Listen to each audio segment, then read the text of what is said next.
All right, this is a brief overview of elasticities, which for some reason, and I've been doing this for 30-something years, is something that students struggle with mightily.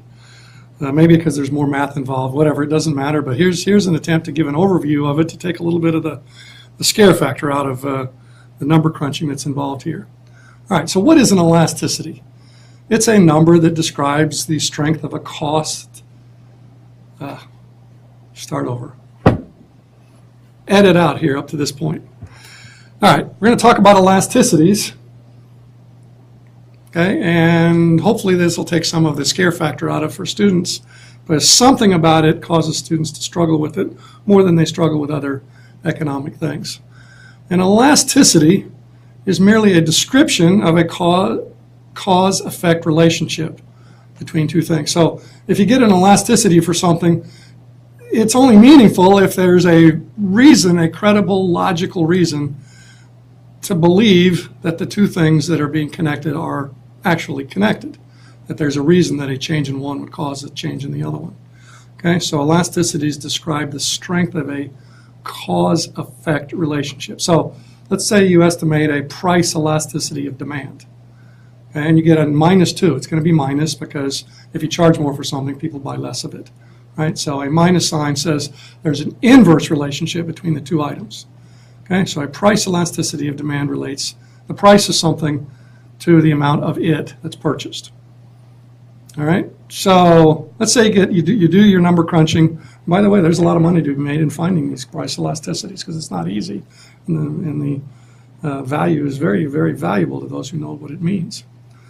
All right, so let's say you do that, and the result from your efforts, or you pay a consultant to do it, and they say, okay, for your business, for this product that you're selling, the price elasticity of demand is -2.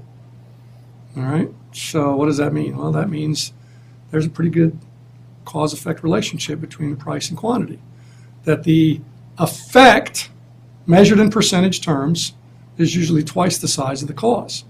What does that mean? Effect is twice the size of the cause. Got to pull out an example here. Suppose, Mr. or Mrs. Business Owner, what does this 2 mean to you? Well, that means if you raise your price 10%, your quantity sold can drop 20%. That's what the 2 means.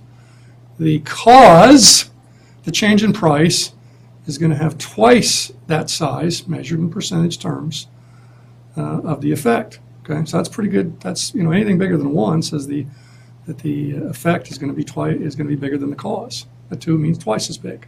A -2 means that one goes up, the other one's going to go down. Okay, so if you charge more for something and you have price elasticity of -2, you're going to sell a lot less of it. Think twice. Now, one of the things about a big elasticity, like a -2, that's pretty big. It could be even bigger, but it's pretty good sized. It means that the revenue and the cost are going to move in the same direction. What does that mean? See, that's one of the things about these elasticities. It's probably the least memorizable part of economics. And a lot of students, that's, to them, studying means memorizing. And doggone it, I think that's one of the reasons that the textbook authors stick that elasticity at the beginnings. Maybe persuade students not to do that by having an early crash in the effectiveness of memorizing something that they don't understand.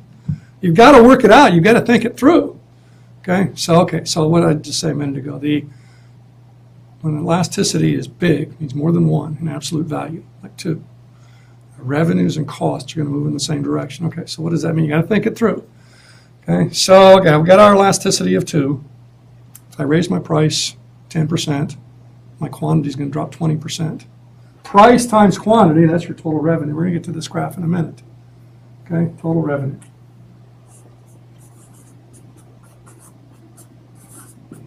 Okay, price times quantity. If I sell something at a certain price, how many I sell times what I sold it for, that's how much money comes in.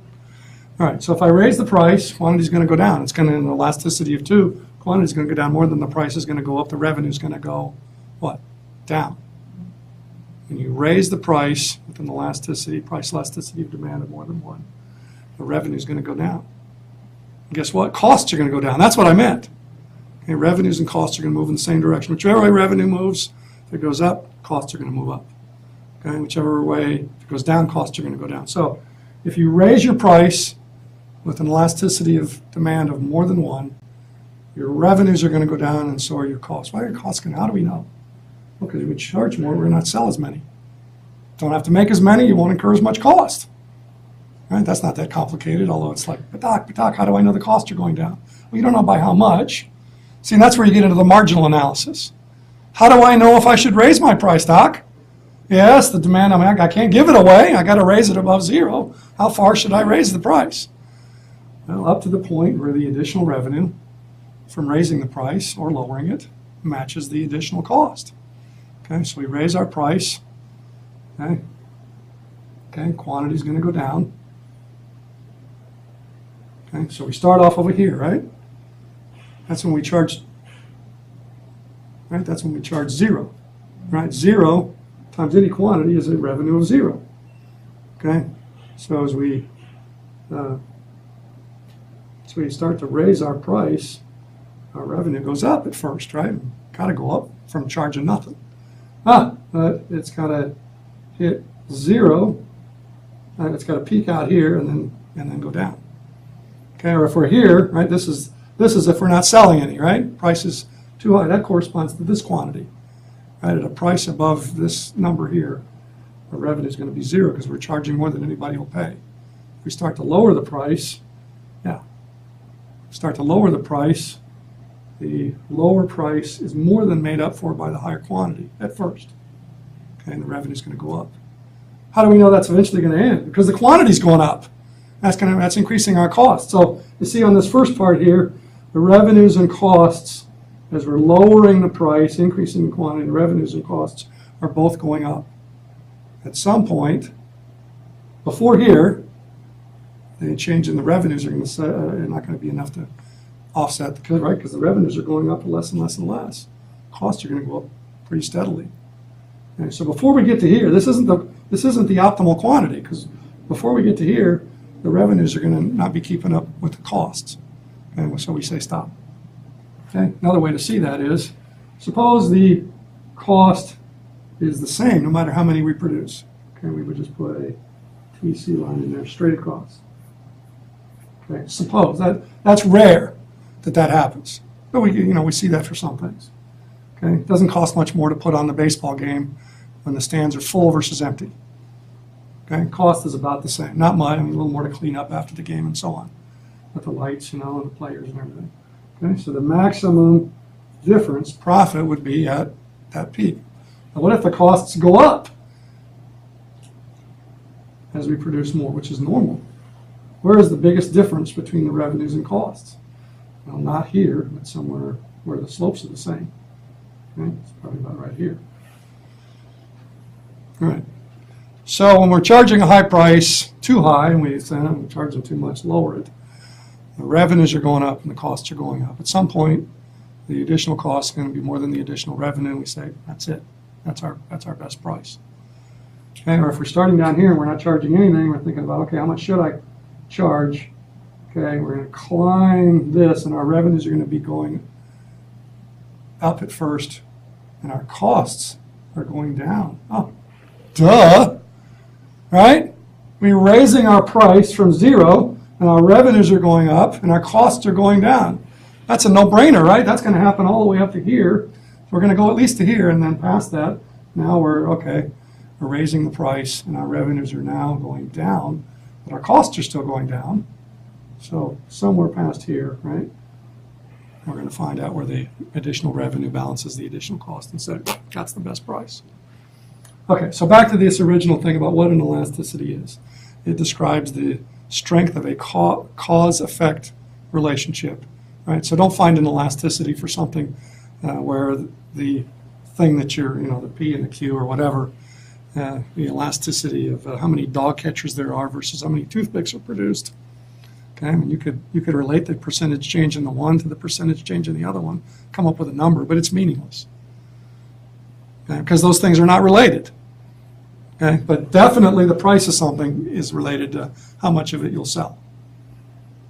Okay, now, I keep saying this percentage term change thing.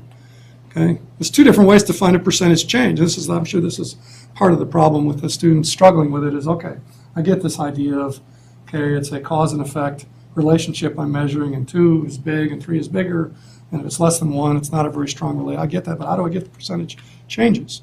Well, there's 2 ways. One is you can assume that the starting point is your base. Like if you're making $10 an hour and your boss says, you've been doing a good job, $11 an hour for 9, so, how big of a change that was? And your brain is going to say, 11 minus 10 divided by 10, well, that's 10%, right? 1 divided by 10, 10%. Okay, so you use the starting 10 as your base. Okay, now another way to do it, that's the normal way to do it.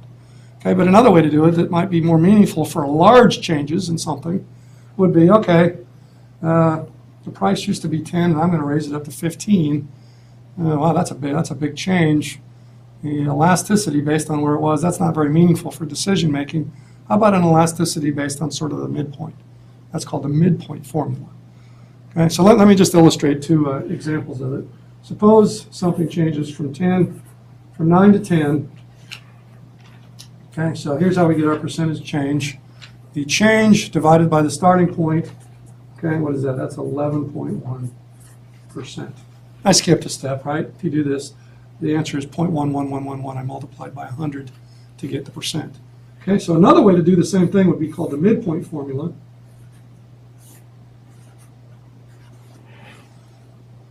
Okay, you take the 10 minus the 9, that's the change. To get a percentage change, your base is now your starting, it was halfway between your start and end point. Okay, you see it makes a difference. According to my pre-calculations, that number is 10.5%. Okay, so hopefully that's demystified that a little bit. There's 2 ways to find a percentage change. The only difference between the 2 of them is whether you use the original point, right, as the base, okay, or halfway as the base, the midpoint formula, right? You'll get a different number depending on the 2 of them that you use. It'll be in the neighborhood, okay? Now, the rule of thumb is that for large changes, use the midpoint formula. For small changes, use the point formula. Now, for your exam, use the one you're told to use. It won't be a mystery. It shouldn't be. Your professor should tell you which one to use. Okay, but practice with both of them to see the difference. Seeing is believing. Practicing is the key to study, not memorization. All right, so there's a whole bunch of different elasticities. Again, all of them measure the strength of a cause-effect relationship. The one we've talked about so far is the most important one, the one you'll make the most money if you can find it empirically, which isn't easy. But there are others that are important. Suppose you want to figure out how income sensitive your business is. Okay, so you pick up the phone, you call a consultant, says, I've been noticing these businesses have these ups and downs as recessions and economic recoveries and growth periods go back and forth. Before I invest in my business, I would really like to know how sensitive my sales will be to the ups and downs of the economy. The other person on the other end of the line that's the economist says, the translation in their brain as they're listening to this is, okay, I'm going to find the income elasticity of demand for this business. Okay, I'm going to find out how sensitive their sales are to changes in the overall income level. So in that case, the cause and effect relationship would be between Q, the D there, in case you can see it out there, quantity demanded, and income. Economists typically use the letter Y for income. So it would be the change, percentage change in the quantity demanded per some cause, the change in income level. And this would be a case where, let's say you got 3 out of this. Well, that means per 1% change in the overall income level, your sales are going to change by 3%. Means your sales are pretty income level sensitive, pretty sensitive to what's going on in the overall economy. Typically, you would get something like that for a discretionary purchase, okay, a luxury maybe, okay, a high income elasticity. I got the money, yeah, I want it. Money's a little tight, now I'm going to do without. Okay, you would get a low income elasticity of demand out of necessities. Okay, now necessities, yeah, food, but there's different kinds of food. So, for overall, yeah, for food, definitely, overall, definitely income elastic, it's called. But for any given type of food, people would say, I like these when I have money to spend, but it has a cheaper substitute. the economy is going down, and my income is not so certain, I might get laid off, maybe I better spend a little less on food and just eat different things. Okay, so overall, generically speaking, food being a necessity would have an overall very low income elasticity of demand. Finding this number, you'd get something like 0.2 or 0.3. But for a given type of food, for retail sales, for example, you might find that overall, there's going to be some suffering, but particular types of stores might do well. For example, Walmart did pretty well during the last economic slump here from 07 through, well, it's pretty much still going on to some extent.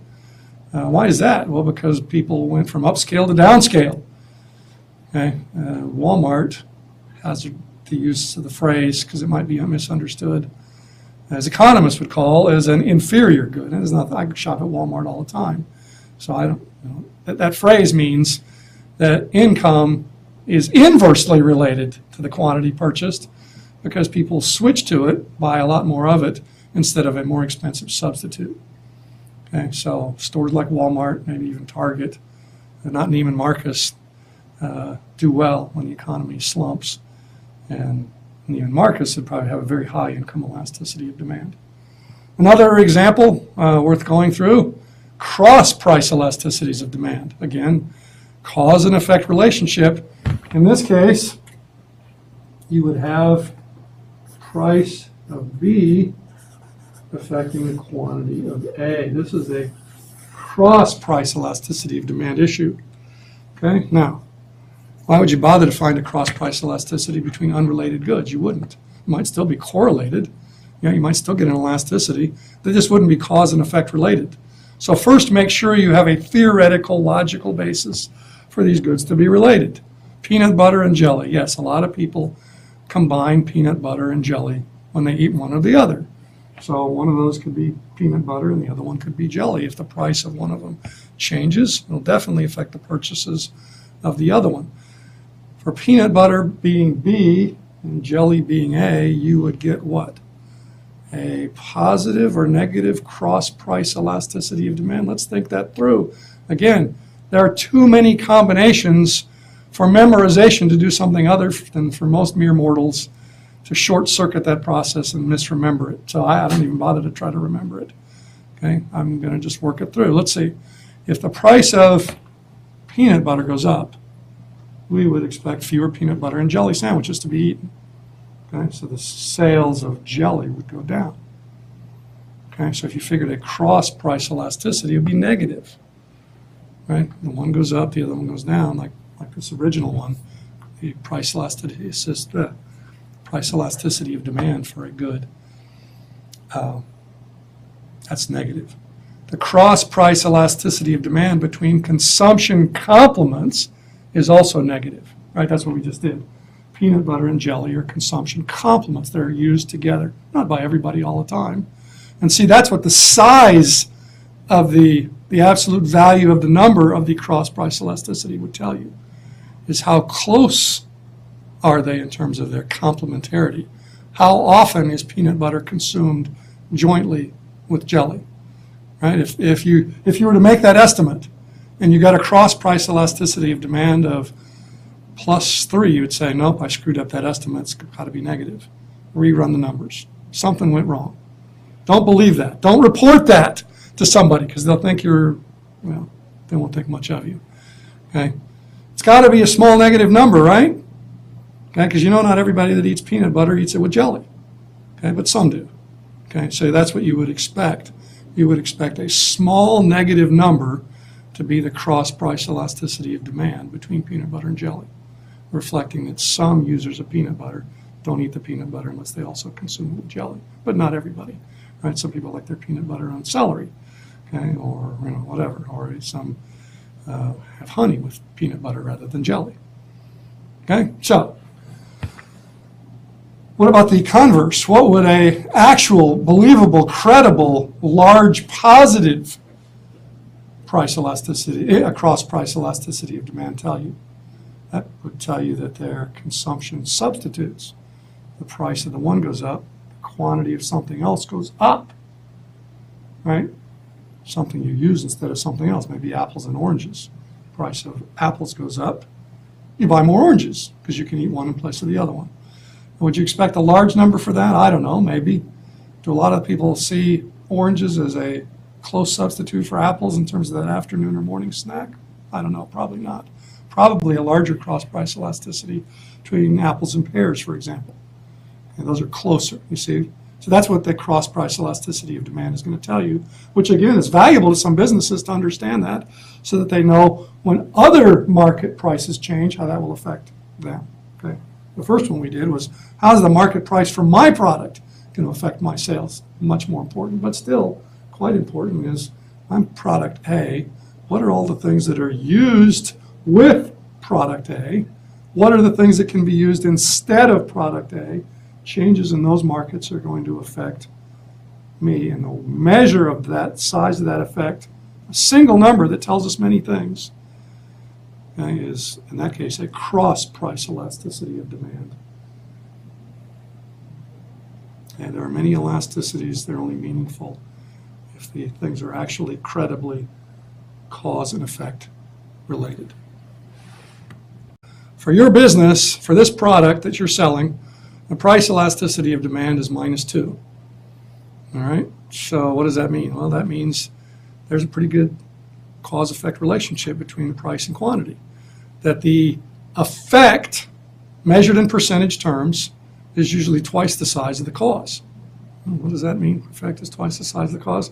You've got to pull out an example here. Suppose, Mr. or Mrs. Business Owner, what does this 2 mean to you? Well, that means if you raise your price 10%, your quantity sold can drop 20%.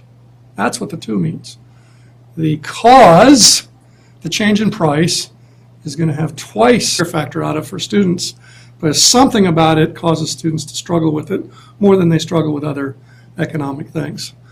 And elasticity is merely a description of a cause-effect relationship between two things. So if you get an elasticity for something, it's only meaningful if there's a reason, a credible, logical reason to believe that the two things that are being connected are actually connected, that there's a reason that a change in one would cause a change in the other one.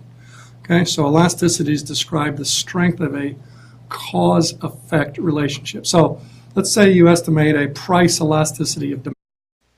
All right, this is a brief overview of elasticities, which for some reason, and I've been doing this for 30-something years, is something that students struggle with mightily. Maybe because there's more math involved, whatever, it doesn't matter. But here's an attempt to give an overview of it to take a little bit of the scare factor out of the number crunching that's involved here. All right, so what is an elasticity? It's a number that describes the strength of a cost. Start over. Edit out here up to this point. All right, we're going to talk about elasticities. Okay, and hopefully this will take some of the scare demand.